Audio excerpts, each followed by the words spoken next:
Hey guys, and welcome to a new video. Today we're gonna take a closer look at the Path of Exile Echoes of the Atlas expansion with the Ritual League, going over the core information that we get alongside the trailer. So in yesterday's video we watched the trailer. Today we're gonna go over the written and more like theoretical part, just trying to give you any kind of like information that I have, which is zero, but still just like whatever I can find out over here. So first of all, sip of coffee. It's freaking, what is it, 6:45 in the morning?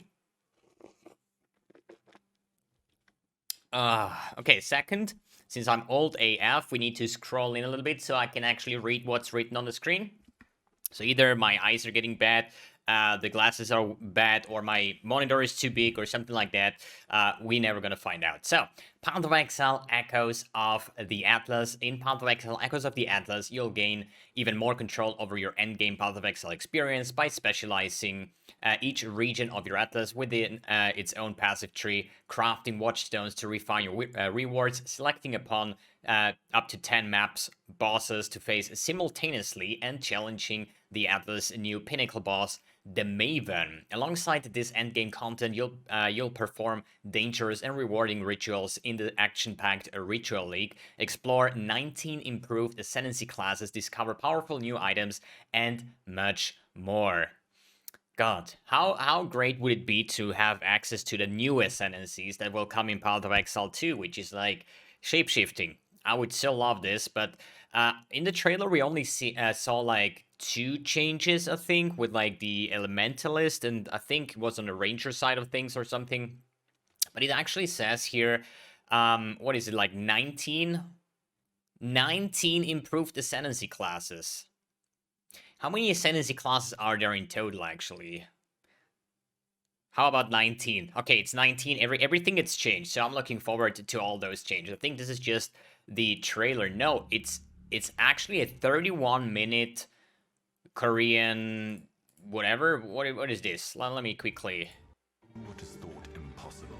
Trailer? Maven herself, in a very difficult boss encounter designed to challenge the strongest and best Path of Exile. Oh, this is actually the commentary. I hope we can find this commentary as well somewhere in the bottom side.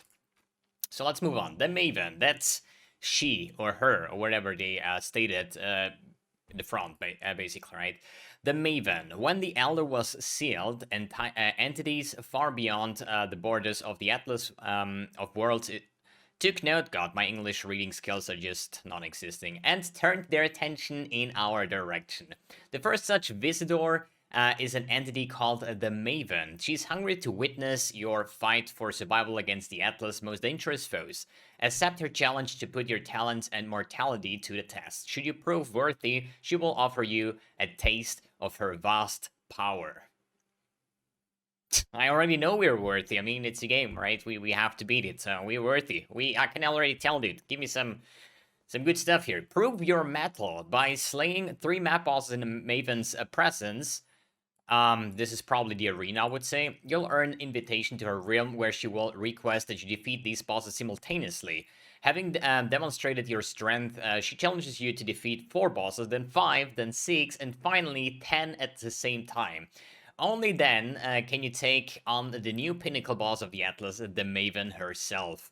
This is so fucking cool, dude. I love it, dude. I was stating it so often in the past. I want to have some kind of arena where I can actually fight multiple bosses at the same time with like Elder and Shaper and Owl and maybe some Guardians and whatnot. I've like literally said this in like the past, I don't know how many leaks basically on stream, that I would like to have something like that, and we're actually gonna get it. And I'm so looking forward to that. We are gonna have a lot of fun trying to make like the best boss killing builds, where it's not like focused on one boss, just like the best out of everything, I would say.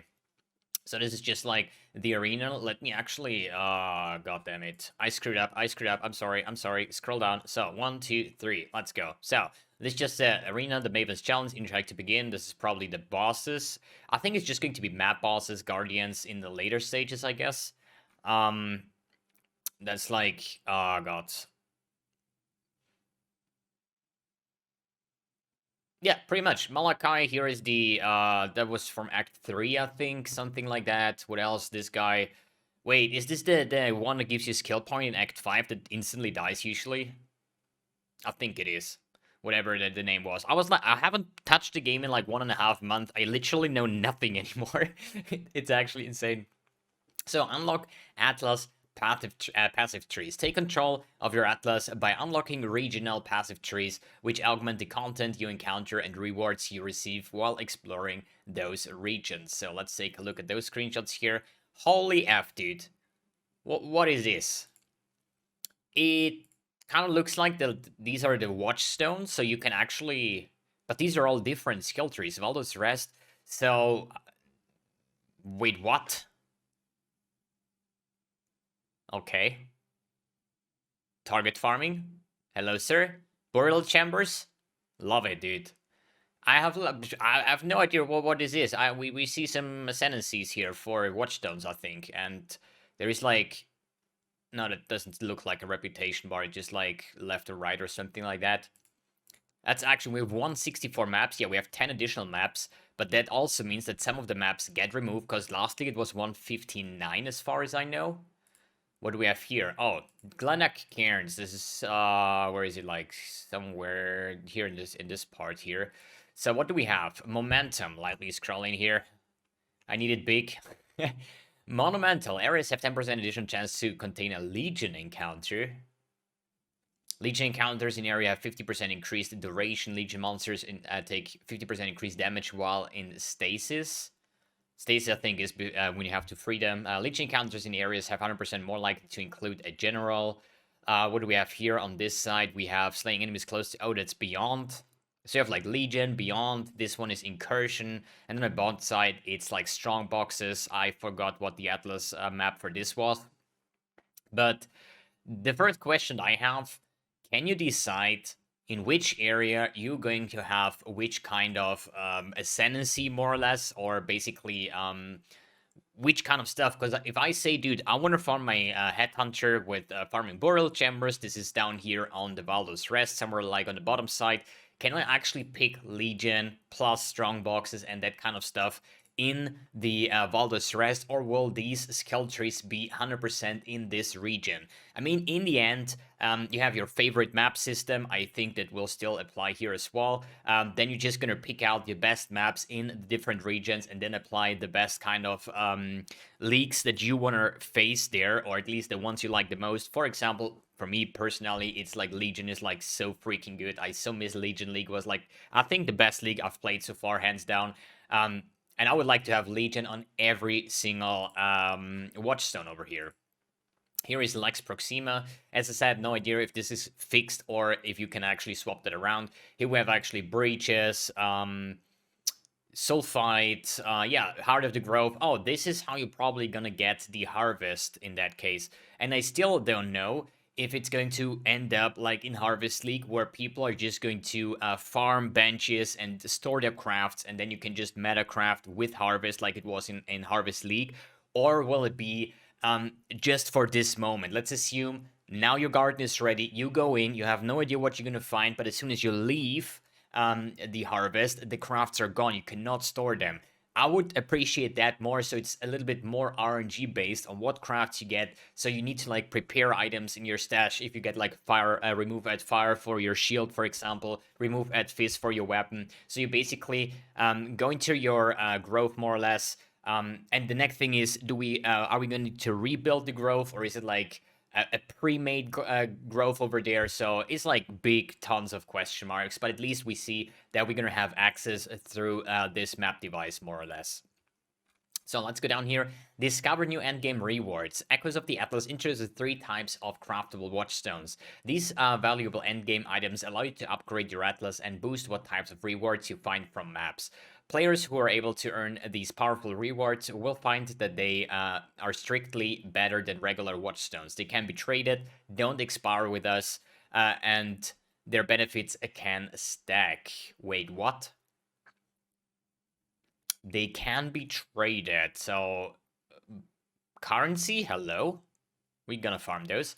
Another new endgame reward, the Maven's Orb, affects items that have 2 or more influence modifiers. 2 or more. I only know of the amulet that has like all the influence, like 6, but the rest is like either 0, 1, or 2. When used on such an item, it randomly upgrades one of the influence modifiers and removes the other. If the modifier that's being upgraded is already at the highest tier, it will upgrade to a new elevated tier. Legion counters have a 23% chance to include a Marikath army. That's the yellow one, I think, the most expensive one. Then we have here, items found in areas have 0.2% chance to have the maximum number of sockets. Voltaxic items have a white socket. Resist removes an influenced removes one influence modifier from an item with at least 2 influence modifiers and upgrades another influence modifier. Does that actually remove the influence? If it removes the modifier is an elevated modifier, whatever an elevated modifier is. What is here new? Life recovery rate is actually a wall rate modifier. Life loss gives 1 charge every 3 seconds. No freaking idea. This is always the same, dude. They show you, hey, this is the orb, that's what you can do with it, right? They show you even an item. So, do you know what's happening now? At least I don't. Okay, maybe I'm just stupid. Explore 11 new maps. 11 new maps and challenging boss encounters have been added to the Atlas. These include unforgiving new locations such as the Dry Sea, Forking River, Frozen Cabins, and Grave Through. Let's see what that is about. I'm always like, it's the first thing. Okay, like monsters. Yeah, great. Wow. I always look at the bar here if I see any new icons, but here it's just like Stonebrained Wrath. Then we have like Flammability. I think that's Divine Ire. That's like Malevolence. So doesn't seem like anything new. What is here? First, new skills. Nope, nope. Frost Nova. This is new. This is definitely new. That's probably the one that they showed in the first sequence where it just like bounces to each other or something.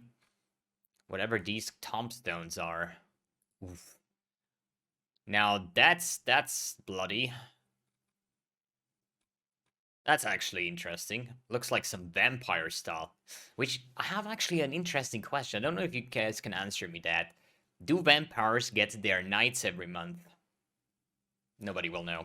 So, let's go back. We have played the Ritual League. Twisted spars of flesh, blood, and sinew now stand scattered across Rayclass landscape. Their origins and purposes unknown. They seemingly have a hunger for blood and death and are willing to richly reward those who can sate it. Rituals is a combat league that pits you against both the arcane powers of the ritual altar and escalating waves of monsters enclosed within a ritual circle. Each successive ritual in an area is harder and offers better rewards. So let's check out the screenshots. So this is probably what I guess, or at least what I think it is. There is just this pillar, you just click on it, there will spawn like an area or something like that, and you're just gonna kill monsters, and if you're able to kill all monsters within the time limit, you're gonna get rewards, something like that. I at least assume it's going to be like that. So anything new bars over here is just split arrow. Hey, is this my bleed bow character? This is actually my bleed bow character, I think. Got the wrong flasks though. It's a ranger. Unless, yeah, I think it is. I don't think they do some Tailwind Boot shenanigans on their images over here. There's actually a ritual within the boss. That's like end boss, right? From Sunken City or from Act 8? Yeah, I think Act 8. Okay, it's going to be interesting, definitely. So, earn ritual reward. So this is like league only. As you slay monsters during the ritual, you'll earn tribute, which can be spent on a variety of seductive items and rewards. So I guess this is like the thing that we saw over here, this weird icon. On the bottom side here, you probably can see the 469. GGG, I see what you did there. I like this. Among these rewards, you may be offered new ritual-based types which pair very powerful implicit mods with challenging drawbacks. You can consume some tribute to reroll the rewards offered to or to defer selected ones until later. So 1 to 6 added lightning damage per 200 accuracy. Hey. Wait, accuracy stacking? Increased effect of Fortify on you. You are crushed. Crushed lowers physical damage reduction by 15%. Well, if you just convert your physical damage taken into a random element, I got a deja vu. 30% reduced maximum mana, 29% chance when you pay a skill's mana cost to gain that much mana. Reduced maximum mana.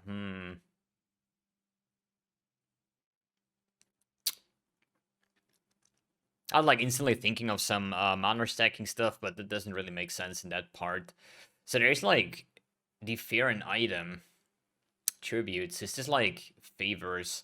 It's probably some NPC where you get like random stuff, and then you can just use your currency that you made from the tributes and just take items out of that. Maybe. I mean, it is kind of sick though. It's like some fractured items. There's a new ring, basically. Ah, I love it, dude. See everything, know nothing. You know nothing, mbX. Yeah, like always. So, enhance your rituals. In the end game, you can obtain tradable ritual vessels, which allow you to itemize the monsters from a ritual. You can place up to 4 vessels in the map device alongside a map to add their monsters to the ritual present in that map, substantially increasing both the difficulty and rewards of the rituals. Vessels also substantially increase monster density, which can be very rewarding in maxed out maps that have the mechanics like Beyond and Delirium present. Yeah, I remember those Delirium Legion maps like Tropical Island Farming, like the more the better. It's like so freaking good. So let's say take a look at the screenshots here. I don't want to scroll out here, to be honest. So basically, as I said, this is like your tribute. That's what I expected in the bottom side here. And there is just like your caches where you can actually buy a headhunter.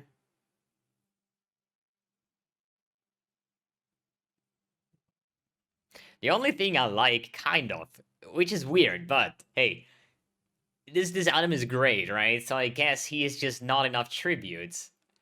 Dude, imagine, this is kind of like a Kadiro, right? Or Scamdiro. You're gonna have a new league. He offers you a headhunter, and nobody has the currency to afford all the stuff here. But the question is, can you get tribute, or do you just like soak it up? But hey, we see there is the headhunter. So any new skills? His new skill here, whatever that is just like carrying golem build, whatever that is. God, there's like a mini Kitaber, like more or less. Oh, there is a new poison skill. What is this? Or, yeah, it definitely is a poison skill. God, I still want to have new bleeding skills. Maybe, dude. What if they buff Spectral Shield Throw? Maybe this is the time. I mean, they kind of stole the idea of what I had with the arena with facing multiple bosses, which I announced so often in the previous leaks, right?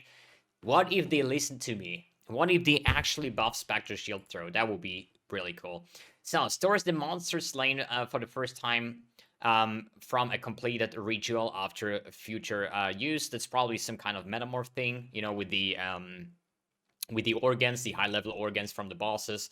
Guardian of the Phoenix, blood-filled vessel from Fortune the Phoenix. So you can actually just unleash one of the guardians here in the ritual to get more tributes or something like that. No idea. Experience new powers. In addition to numerical rebalancing, every ascendancy class we've substantially reworked the Data, Inquisitor, and Elementalist. The aim of these reworks has been to redistribute power within each ascendancy passive tree so that there are plenty new ways to build powerful Path of Exile characters. Yeah, that's what we always want to have, right? It's building new and cool builds. So let me see.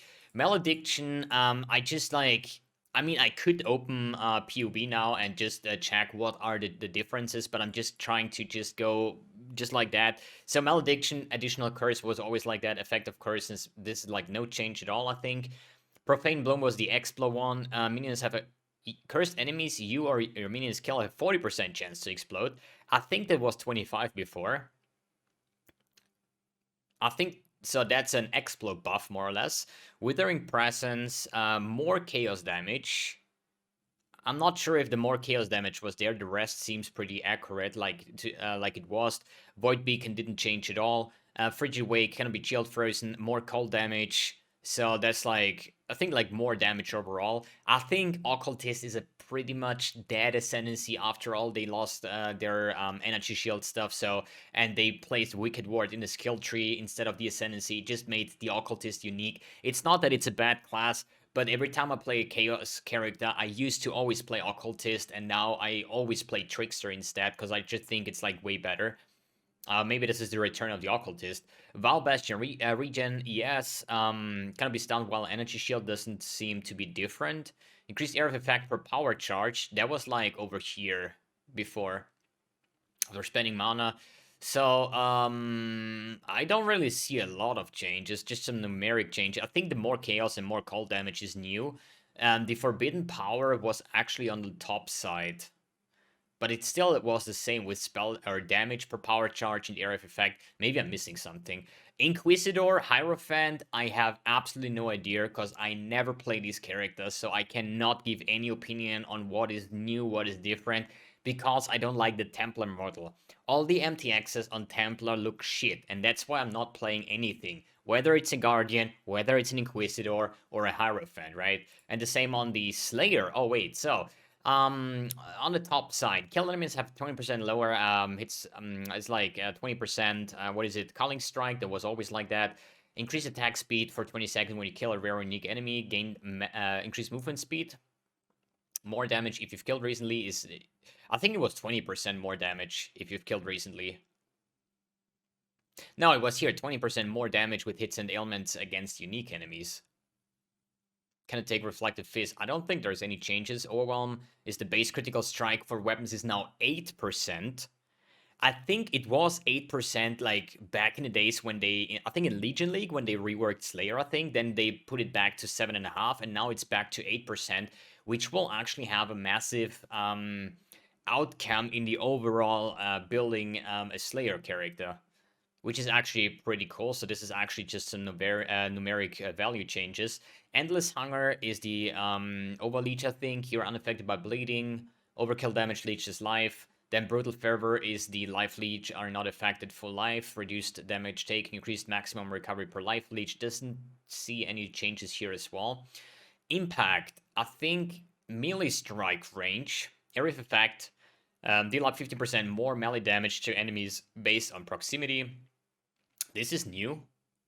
Or at least this is changed. I don't think there was ever melee range, but on the other hand, when was the last time I actually was playing a Slayer, or a Snailer, how I call it basically, because I just love these fast characters, you know, like Deadeye, an Assassin, even a Gladiator with Challenger charges, everything that has like insane movement speed, and Slayer just doesn't have any of that, so that's why I'm not really playing Slayer a lot in the past leagues, basically. And here's the Masterful Form, which is basically the Badge of the Brotherhood for the Slayer. Your maximum Norn charges is equal to your maximum Frenzy charges, and 1 to maximum Frenzy charges. So yeah, as I said, like, I see only some numeric changes, and not really some new stuff, actually. Wouldn't that be great for the Elementalist? I mean, they stated here, right?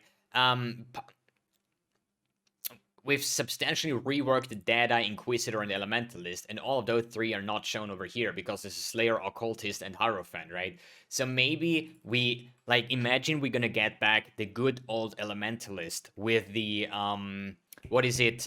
The spread of the, God! What a professional Path of Exile player am I, dude. Where you actually was spreading freeze, shock, and that kind of stuff to make like this insane impulsor chain reaction build, you know, the good old Elementalist. I think the Elementalist pretty much died at this point when they removed that, which is kind of sad. Willpower for new items. One of the hallmarks of Path of Exile expansion is its items. In addition to new craftable watchstones, the Maven's Orb, and plenty of ritual-based types, we've also introduced the Hydrosphere Skill Gem, Trinity Support Gem, 13 new unique items, and a slew of divination cards, which have been designed by our supporters. So this is the ring that I mentioned above with the new icon. Black Flame. Fire damage with time multiplier, reduced ignite duration on enemies. Chance to ignite. Enemies ignited by you take chaos damage instead of fire damage from ignite. Wait. Wither does not expire on enemies ignited by you. Enemies ignited by you take chaos damage instead of fire damage from your ignites. This definitely has some build opportunities. I have like no fucking idea what I'm thinking about right now, but this definitely maybe some Hex Blast shenanigans or something like that, or maybe even Ignite Proliferation. But it kind of definitely some Ignite build. Wait, Archmage Chaos Ignite thing? Like I have no idea. Let's keep that for later on. Legacy of Fury. So, oil resistance increase move as seen. Drop Scorched Ground while moving, lasting 4 seconds. 31% chance when you kill a scorched enemy to burn each surrounding enemy for 4 seconds, dealing 8% of the killed enemy's life as fire damage per second. Drop Scorched Ground while moving. Burn each surrounding enemy. I think this is an item that just sounds cool, but it's going to be shit when you actually try to do it, because I don't think that the burnt enemy that is going to get killed from the scorched ground will actually leave a scorched ground, so you would generate a chain reaction, you know, like the ground, an enemy dies on its corpse, a new a new scorched ground basically, and then just continues like that. If this is the case, we can definitely make some fun build with this one. If it's not, then probably not. Hand of the Fervent.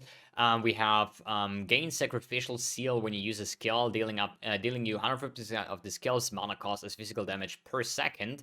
This would be a trigger for cost 2 damage taken. Mr. Juices, it's your turn. Hits 11% of physical damage reduction while you have Sacrificial Seal. Sacrificial Seal grant added spell physical damage equal to 25% of the skill's mana cost and curses you to take physical damage over time for 4 seconds.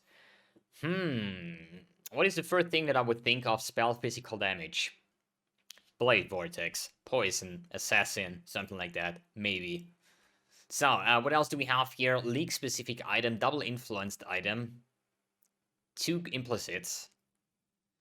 Double influence to implicit corrupted headhunter. There we go. That's definitely going to be a gamble. 100%. Can already guarantee, dude. 20 orbs of alterations. Alright. Then we have Hydrosphere. Spell AoE. Creates a sphere of water or move an existing sphere and reset its duration. Drench, blah, blah, blah, blah, blah. Physical damage. Base duration. Pulls every 0.4 seconds while frozen, shocked, brittled, or sapped. Pulse frequency. That sounds like some kind of brands.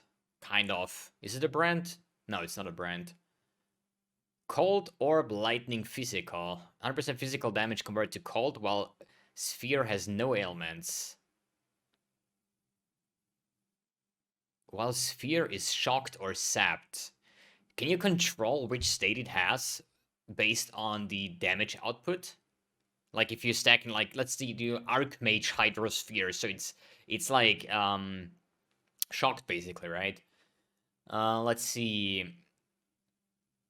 You can hit the sphere with other skills to inflict cold and lightning ailments other than chill. The sphere pulses when created at regular intervals when you're afflicted by an ailment and after moving, damaging all drenched enemies in a large area. This is something you just have to buy on the vendor and just try it out, because it sounds interesting. There's definitely a lot of mechanics that you can build into that, but it's something you just have to test. And then we have Trinity Support. This supports a skill that hits enemies, causing them to gain bonus while you have resonance of all 3 elements, and to grant resonance of elements other than the highest one in a hit. Cannot support triggered skills, instant skills, orb skills, brand skills, which reserve mana, or skills but used by totems, traps, or mines cannot modify the skill minions, of minions. Gain 25 resonance, losing 5 resonance per second of each element you're not gaining. Support skills deal 3% more elemental damage per 5 lowest resonance. Support skills penetrate 10% elemental resistance, while each resonance at least 25 increased elemental damage. Probably this is something Trinity support with the reworked Elementalist, something like that. We're gonna find out. Choose your harvest. Harvest has returned. Instead of having to plant and manage your own sacred growth, you will discover portals to establish gardens with multiple sets of harvest ready to go. From each pair of options, carefully weigh the encounter difficulty against the crafting outcomes before making a choice. If you can slay the monsters that spawn, you'll be rewarded with life force that can be used to greatly improve your items. Yeah, this is what I stated in the start of the video, where I said, like, do you actually have your own growth? Do you build it and just fill in life force and stuff with using the league mechanic? Or will it just spawn into a random garden where everything is done? And it seems like it's exactly like that. Nobody has to worry about building their garden. We just go in, check what modifiers we get, take the best for you. And still the question is, can you store those crafts? Yes or no? Plan the perfect heist in Echoes of the Atlas. Heist contracts drop from Act 6 onwards. Rogues level up their skills faster. Markers drop with higher stack size. And recruits contracts are not dropped if you're at the next Smuggler's Cache as soon as the quest is available. Don't have to talk about heist at all because we just played this league, so everybody should know how it works. Just like get your Regal to Exalt trinket, get your blueprints, profit. Support Path of Exile. In addition to recently released core packs, we are also launching 2 new sets of supporter packs to celebrate the release of Echoes of the Atlas and the Ritual League. The Renegade and Faithsworn packs. There are 2 price points available for each, and they feature masses of points in several exclusive microtransactions like armor sets and character effects. Path of Exile Echoes of the Atlas will launch on January 15th on PC and January 20th on Xbox and PlayStation. Okay. I would actually like buy supporter pack right now, but the thing is, you know, we had like a 2-month Path of Exile break, like more than a month more than usual, since of the delay of Cyberpunk and stuff like that. But I was doing a great job. I was doing a fantastic job at actually saving money, you know. And now we have a new league, we have new supporter packs, we have new core packs, and yeah. I guess rip all the money once again. But this, I'm going to buy the supporter packs. We can actually, should we open it? Okay, Renegade supporter, we have like, what, you don't get anything? The armor set looks cool. Portals, Frosty, core supporter packs, a breach.